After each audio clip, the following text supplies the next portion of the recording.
Hey guys, Josh here, I've been at Bass Fishing. We are going to go over some general cheap stuff from Bass Pro Shop to get into ice fishing. This is for people that don't already have ice fishing gear. This is just for newbies. So this is the goal is to get you guys into ice fishing as cheap as possible because it's a really fun sport. Something to do to prevent that cabin fever during the winter. It is the ice fishing season for 2018, 2019. I'm going to talk about some of the products that are necessary for this season. So first off, just some safety gear. These are feet, they call them creepers, and then you have the ice spikes that wrap around your neck. Those are really helpful. Gotta buy these, they're about 15 bucks if you really want to get started on ice fishing. The next step is really a cheap rod. You don't need something high tech, you don't need something that's $400. This is probably about 50 bucks, all the way down to 20 bucks. Normal spinning reel, super light rod. I mainly go for panfish and perch and stuff like that. So this is by 13 Fishing. I'll leave all the descriptions and the links for these below. And I'm currently at Bass Pro Shop. So simple one like this. If you have more money, you can buy the next models up, and I'll show you what that is. So this is a rod that I really like. This is the Tickle Stick by 13 Fishing.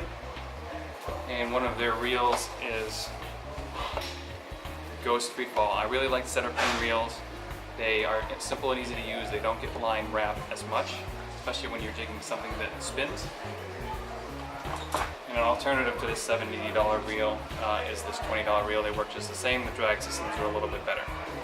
Now for the line, do not string your reel up with normal line. The ice line actually has different plastic properties that are actually better for ice fishing. So don't just string up your normal bass fishing line.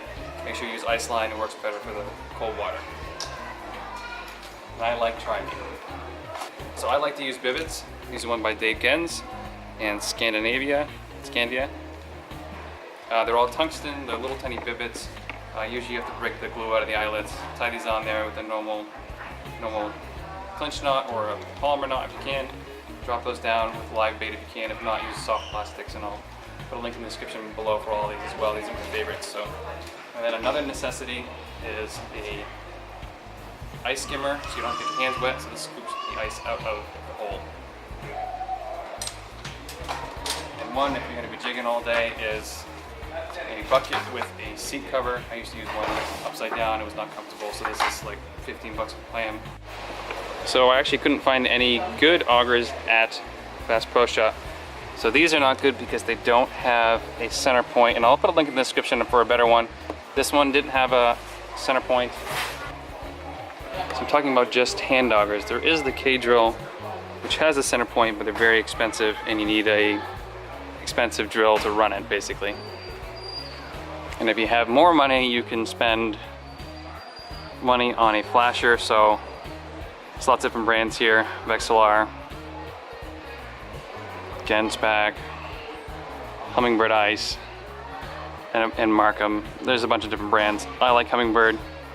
The flashes are really nice. You actually get to see the fish bite. It's well worth the money if you have the money. They range from anywhere from, I think the cheapest one's probably 200 bucks to 500 bucks.